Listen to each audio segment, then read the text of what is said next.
Біздің жұмыртқа бәрігіміз, яғни жұмыртқа бөрегіміз дайын болды. Ас болсын.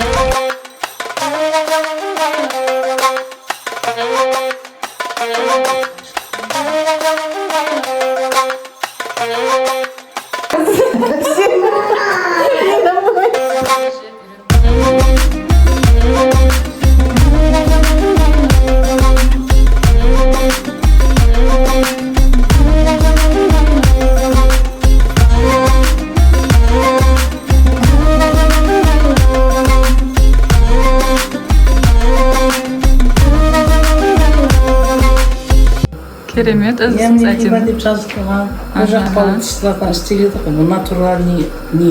Натуральный. Қол жұмыс. Әдемі екен. Осыдан көп алып келдім.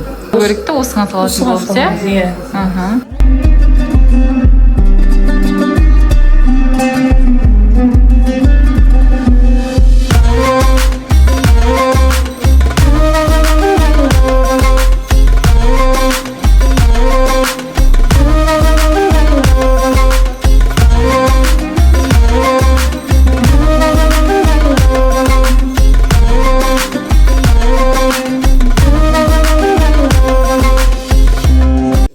Баршаңызға сәлем достар. Бүгін біздер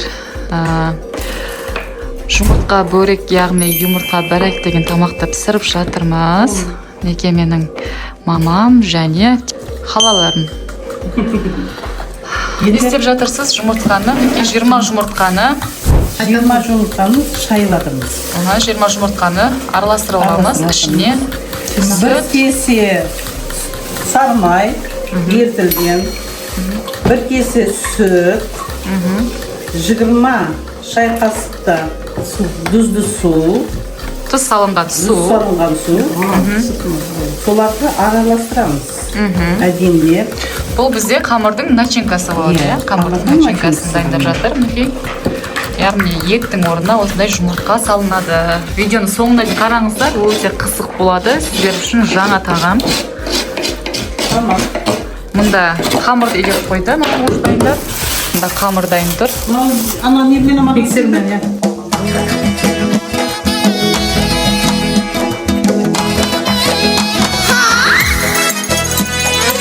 Дайындап жатыр. Қамыр демалды ма? Демалды. Қамырымызды жұқалап, кәдімгі тұшпараның қамыры сияқты етіп жайып аламыз. Неге жайлап қамырды жайып бастап жатырмыз. Бұл тағамның тарихын айтып кетсеңіз, қайдан шыққан, қандай тамақ, көрермендерге түсінікті болу үшін? Бұл өзбектердің тамағы, Өзбекстанда. Хорезм, Хива, Хорезм жұртында осындай сол жақтарда осы тағам пісіріледі. Яғни қамырдың ішіне жұмыртқа салынып, қазір пісіріледі. Бұл Хива және Хорезм елінде өте танықты тағамдардың бірі.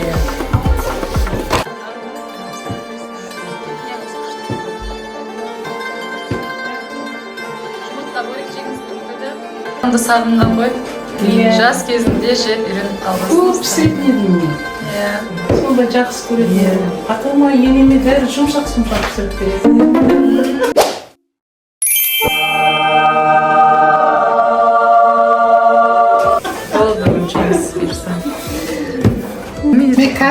Қазірде де көп пісіріп.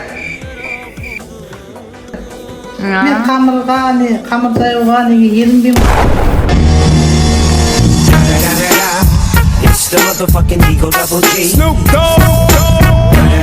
Қазақтың келініміне де қойын ба? Орамалым әдем болып тұр ма? Әшкеңіз күшті өтті.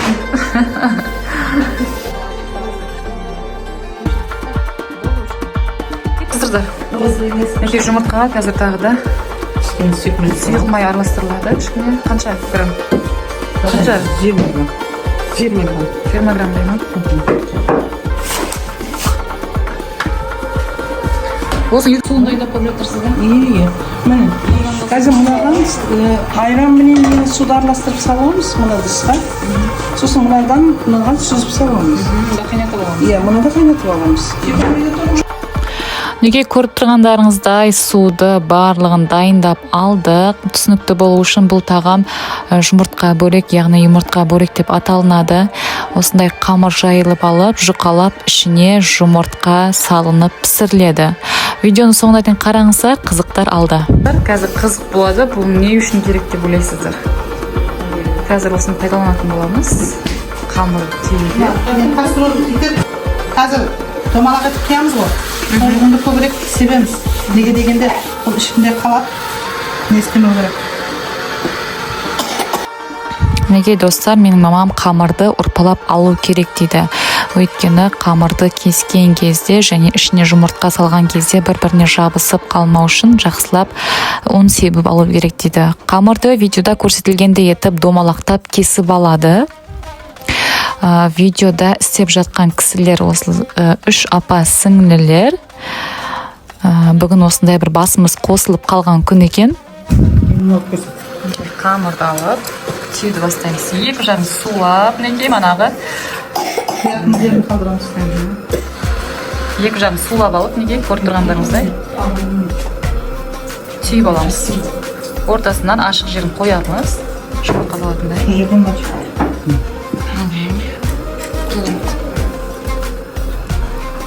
Болдым екен.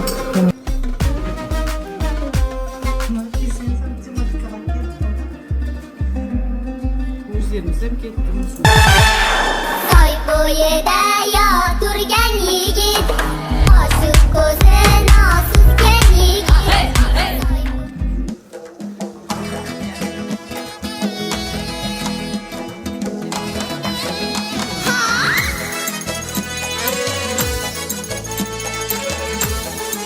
Көріп тұрғандарыңыздай қамырдың 2 жағын жақсылап осылай бүгіп алынады және ортасынан жұмыртқа құятындай ашық қалдырылады. Қызым өткен жылы Хиваға барғаным жалып едім. Керемет, Хива деп жазып тұрған. Бұл жақта осындай сапалы тұстардан істеледі ғой. Натуральный. Климат. Қол жұмысы. Қол жұмысы. Осыдан көп алып келдім. Сіңдеріне бердім. Керемет. Қазір жұмыртқа бөректі осыған салатын болып,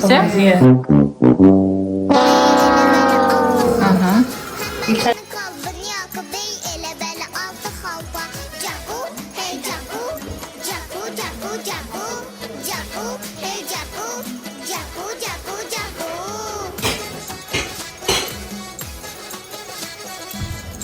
Барлығымыз отырып, осылай қамырларды зыдырлатып түйіп тастадық. Бірақ та жұмыртқа бөрек тез, жұмысы көп, бірақ та тез желінетін тамақтардың бірі. Мұналар кіме қарай. Айчайып. Сен едіңіз. Мейттің бұлар кім? Кешені бір Инстаграмда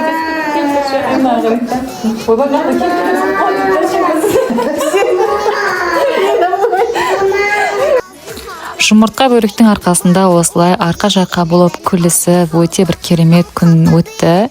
Бұл күн маған өте қатты ұнады. Осылайша қамырлардың барлығын дайындап алдық. Неке көріп тұрсыздар, бұл қамыр 3 үлкен зүбаладан шыққан қамыр. Енді неке қызық жері енді басталды. Көріп тұрғандарыңыздай қамырдың ашық қалған жеріне осылай жұмыртқаны құйып, суға тастап қайнатып алады. Жұмыртқа ыңғайлы болу үшін осындай чайникке құйып алынған. Көріп тұрғандарыңыздай ерекше тамақтардың бірі. Сіздер жұмыртқа бөрек туралы біліп педіңіз, немесе білетіндер болса, сағынғандар болса, комментарийға жазып кетіңіздер. Өз ойларыңыз бен пікірлеріңізді бөлісіп отырыңыздар. Мінекей қайнаған бөректерімізді судан алып, айранға осылай бір батырып алып, тарелкаға салады, өйткені жабысып қалмау керек. Өте дәмді тамақ, жұмысы көп демесеңіз, пісіріп дайындап көріңіздер. Жаңа дәм, жаңа эмоция сыйлайтын жаңа тағам.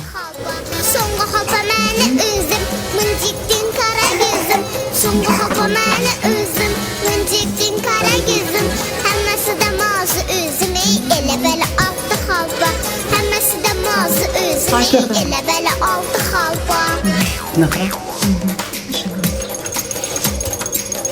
Қалам сағынғанша бар екен.